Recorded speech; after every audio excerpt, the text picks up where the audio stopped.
बे समाव BTR सरकारनि मोनसे बाखनायजाथाव हाबा।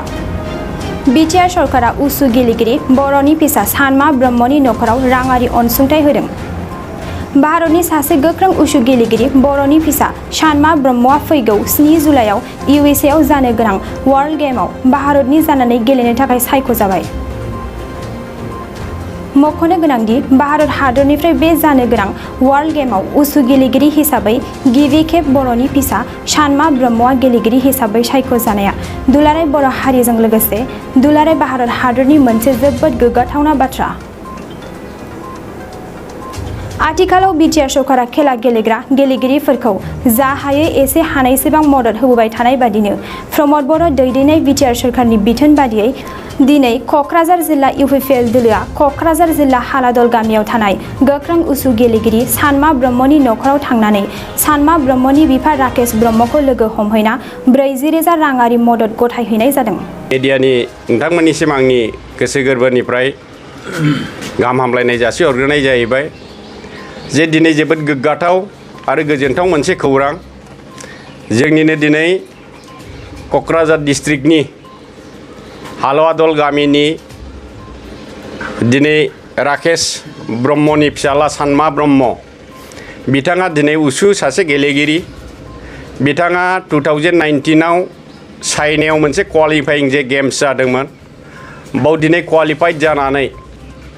दिनै सारा भारतनिफ्राय सासेल' गेलेगिरि हिसाबै बिथाङा सेलेक्शन जादों आरो बिथाङा फैगौ 7 तारिख जुलाइआव USA आव वर्ल्ड चेम्पियनशिप उसु गेम्स वर्ल्ड गेम्स दा बेवहाय बिथाङा दिनै बाहागो लानायनि मोनसे खाबुखौ मोनदों। दा बियो जाहैबाय जोंनि थाखाय गोग्गाथाव आरो जोबोद गोजोनथाव बाथ्रा BTC बासि रायजो राजा बिथांमोननि थाखाय आरो लोगोसे सारा जोंनि आसामनि थाखाय बियो मोनसे गोग्गाथाव बाथ्रा आरो भारत बर्षनि थाखायबो दिनै बुंनांगोन जे भारतआ उसुआव खुनु दिन क्वालिफाइड जाफेराखैमोन वर्ल्ड गेम्सआव। दा बेनो प्रथम हिसाबै बर' फिसा सासेल' उसु गेलेगिरि दिनै भारतनिफ्राय बे USA नि उसु गेम्सआव पार्टिसिपेट खालामनायनि जे सुबिदाखौ मोनदों बेनि थाखाय जोङो बिथांनिसिम दिनै इसोरनियाव मोनसे आर'ज गाबो जाहाथे बिथाङा USA आव जानो थांनाय उसु गेम्सआवबो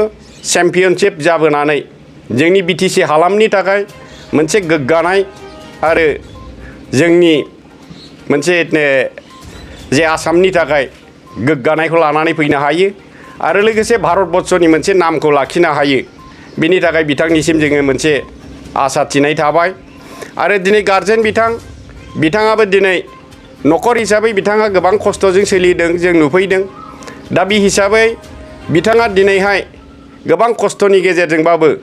गावनि फिसालाखौ बेबायदि लेभेलसिम सासे गेलेगिरि हिसाबै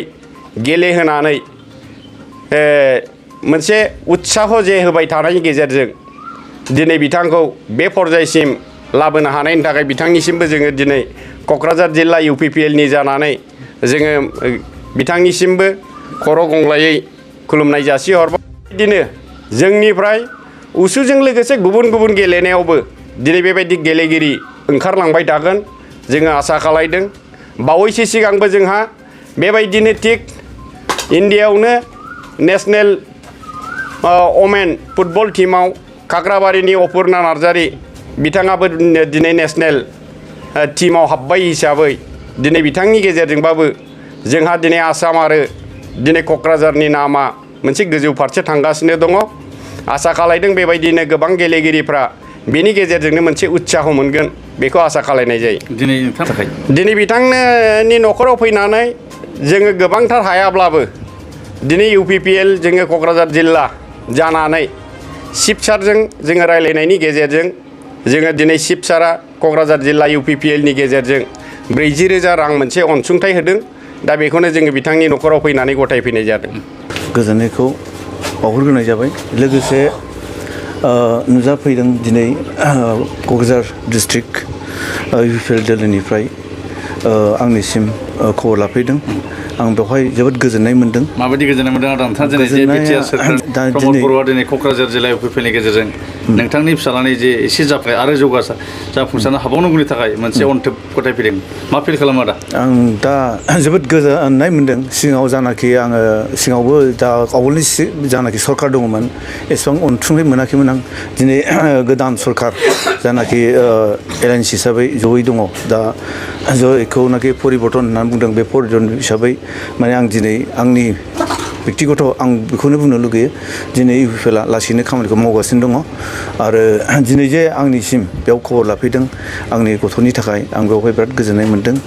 आरो लोगोसे आं बेखौबो खावलायो दोलोनिसिम बा सोरखारनिसिम जाहाथे फैगोन समफ्राव बा जोंनि सानमाबादि गोबां जोंनि बे BTC ओनसोलाव बा हालामाव गोबां गेलेगिरिफोर दं जाहाथे बिसोरनोबो जाहाथे जोंनि दोलोनिफ्राय बा सरखारनिफ्राय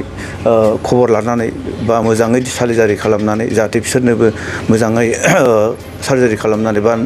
न'सिम थांनानै खबर लानानै जाहाथे बेबादि अनसुंथाइखौ बा मददखौ होथों आथिखालाव दा बियो इण्डियान केम्पआव दङ बियो MP माव जागासिनो दङ भ'पालाव मध्य प्रदेशआव दा बियो 7 तारिखआव थांगोन आरो बियो माबा जाहैबाय खेलाया वर्ल्ड गेम्स बे वर्ल्ड गेम्सआव जाहैबाय गासै 36टा इभेन्ट गेलेगोन बे 36टा इभेन्टनि गेजेरावहाय नैबे उसु जानाखि उसुआ सानमा गेलेगोन दा बेवहाय इण्डियाननिफ्राय बे सानमायाल' क्वालिफाइड जानानै दङ आरो दा बे हिसाबै आं आसा खालामो सानमाया आंनि नुनायाव बा मिथिनायावहाय बियो मेडेल मोनगोनखौ आसा खालामदों आरो बेनोथ' सिगां बियो फार्स्ट साब जुनियरनिफ्रायनो बे मेडेलिस्ट मोनबोबाय थादों 2007निफ्रायनो बियो गेलेबोबाय थादों गेलेनायफ्रामबो बियो माने मेडेलखौ मोनबोबाय थादों दिनै गेलेयै बियो दिनै सिनियर बेलायाव सफैबाय सिनियरावहाय बियो इउनिभार्सिटि माबायावबो गेलेबाय बियो इण्डियान इउनिभार्सिटि गेमावबो गेलेबाय बियो बेयावबो मेडेलिस्ट दङ सिनियर लेभेल जायो बेयावबो मेडेलिस्ट दङ ओमफ्राय बियो दा इन्टारनेसनेल लेभेलावहाय बियो दा खनथाम जाबाय नैबे थांगोन जों खनब्रै जागोन आरो फार्स्टआव गेलेदों बियो माबायाव जाहैबाय मा होनो जोंना बलगुरियाव गेलेहैदों बे बलगुरियाव बियो 4th पजिशन मोनबोदों आरो सेकेन्डआव जाहैबाय बियो माबायाव थांदों मा होनो बावलायलांदों मा होनो रासियाथ' नङा माबायाव चाइनायाव गेलेदों चाइनायाव गेलेनायनि उनाव नेक्स्टआव थार्डआव जाहैबाय जोंना माबायाव दाखालिसो जानानै थांखानाय रासियायाव गेलेदों मस्क'आव बेहा बियो सिलभार मेडेल मोननो हादों आरो नैबे दा थांगोन USA आव थांगोन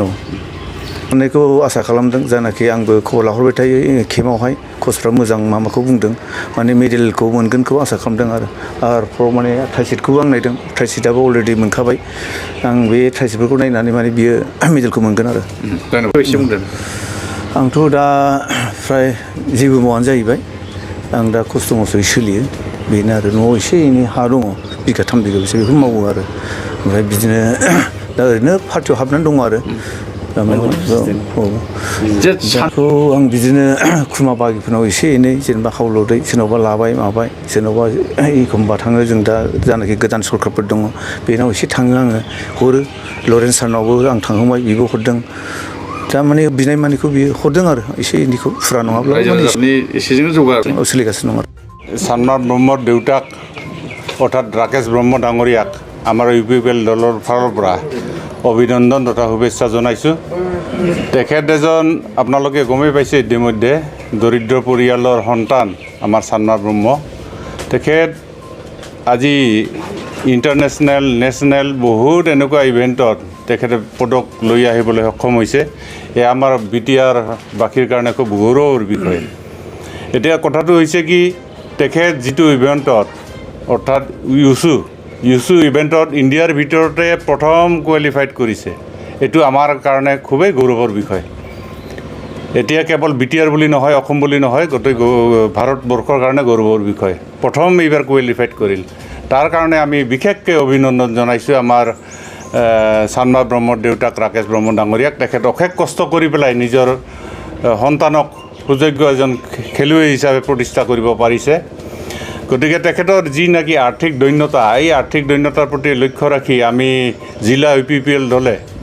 আমি BTRৰ চিফ প্ৰমোদ বড়ো ডাঙৰীয়াৰ অনুগ্ৰহত তেখেতক আমি আৰ্থিকভাৱে অলপ সকাহ দিবলৈ আগবাঢ়িছোঁ আৰু ইতিমধ্যে তেখেতক আমি 40,000 টকা আমাৰ দলৰ ফালৰ পৰা প্ৰদান কৰিছোঁ এইটো নিশ্চয় তেখেতক অলপ হ'লেও আৰ্থিকভাৱে সকাহ দিব গতিকে অনাগত দিনত তেখেত যাতে আমাৰ BTRৰ কাৰণে অসমৰ কাৰণে আৰু ভাৰতৰ কাৰণে গৌৰৱ কৰি আনিব পাৰে ইউচু খেলত যাতে তেখেত মানে সুনাম বা মেডেল লৈ আহিব পাৰে কাৰণ আগন্তুক অহা জুলাই মাহৰ 7 তাৰিখত ৱৰ্ল্ড মানে গেমছ এটা অনুষ্ঠিত হ'ব USত তেখেতে তাতে পাৰ্টিচিপেট কৰিব আৰু তাৰ পৰা নিশ্চয় আমাৰ BTRবাসীৰ বাবে তেখেত এই ইভেণ্টত পদক লৈ আহিবলৈ সক্ষম হ'ব বুলি আমি ধাৰণা কৰিছোঁ ভাবিছোঁ আৰু তেখেতলৈ আমি অভিনন্দন তথা অগ্ৰিমভাৱে শুভেচ্ছা জনাইছোঁ এই শুভ লক্ষণ আমাৰ BTRবাসীৰ কাৰণে কিন্তু আমি ধৰি লওক আমাৰ কোকৰাঝাৰবাসীৰ যিবিলাক আমি দেখিছোঁ মানে গাঁও অঞ্চলত যিবিলাক উঠি অহা ল'ৰা ছোৱালীয়ে বিভিন্ন ধৰণৰ খেলত অংশগ্ৰহণ কৰি পেলাই আগবাঢ়ি আহিছে কিন্তু তেখেতসকলক উপযুক্তভাৱে আমাৰ চাৰিৰ ফালৰ পৰা যদিও বা গাইড কৰি আছে বা সুযোগ সুবিধা প্ৰদান কৰি আছে কিন্তু এয়া উপযুক্ত বুলি আমি ভাবা নাই আমি কিছুমান ৰিপৰ্ট পাইছোঁ গতিকে এই ক্ষেত্ৰত আমি প্ৰশাসন তথা BTR প্ৰশাসনকো আমি অৱগত কৰিম আমি দলৰ ফালৰ পৰা বহু এনেকুৱা আশা আছে সৰু সৰু আশা সেইবোৰ আমি পূৰণ কৰিবলৈ বা এইবিলাক শুধৰণি কৰিবলৈ আমি প্ৰচেষ্টা চলাম কাৰণ এইবিলাক হৈছে আমাৰ এটা সম্পদ এই সম্পদবিলাকক আমি ঠিকমতে গঢ় দিব লাগিব গতিকে এই ক্ষেত্ৰত আমি দলে নিশ্চয় অনাগত দিনত এটা ভাল পদক্ষেপ ল'ম বুলি আমি আশাবাদী ধন্যবাদ नोंथाङा सरखारि साख्रि नागिरदोंना नोंथांनि थाखाय मोनसे गोजोनथाव खौरां नोंथांनि थाखाय दं एडुकेट पइन्ट जेराव नोंथाङा सोलोंथाइ लानायनि गेजेरजों सरखारि साख्रिनि गुबुन गुबुन रोखोमनि गोब्राब आनजादफोरखौ उथ्रिसारनो हागोन आरो गावनि आथिङाव गसंथानो हागोन बे एडुकेट पइन्टआव नोंथांमोना SSC bank PO bank clerk bank SO UPC FSC defence railway state insurance AAO ADO एसिस्टेन्टजों लोगोसे स्टेट लेभेल जब आरो माखासे सरखारि साख्रिनि आनजादाव गोनांथि जानाय आयदाफोराव सोलोंथाइ लानो हागोन मख'नो गोनांदि बे सोलोंसालियाव साख्रिनिल' नङा बेयाव MBA आरो सैनिक स्कुल बायदियाव एडमिशननि थाखाय एन्ट्रेन्स होनो थाखायबो सोलोंथाइ लानो हागोन बे सोलोंसालियाव गाहाम थाखो खथानि सुबिदा दं आरो सम मथे नोंथांनि सोलोंथाइखौ बे सोलोंसालियाव होनाय जागोन बेखौबो मिथिनांगोन दि बे एडुकेट पइन्टआव सोलोंथाइ लानानै बावैसो 2021-22 इं मायथाइनि SSC GDनि आनजादाव गासै 11 सा सोलोंसाफोरा उथ्रिसारनो हादों बारा नङा गासै 15,000 रांजोंनो नोंथाङा बे सोलोंसालियाव 6 दानसिम सोलोंथाइखौ लानो हागोन बे सोलोंसालिया क'क्राझार बरपेटा रड गवालपारा आरो बङाइगावआवबो दं क'क्राझाराव सोलोंथाइ लानो गोसो गुदुं जानाय सुबुंफोरा 70026133133 9101 536360 70020261333 9101536360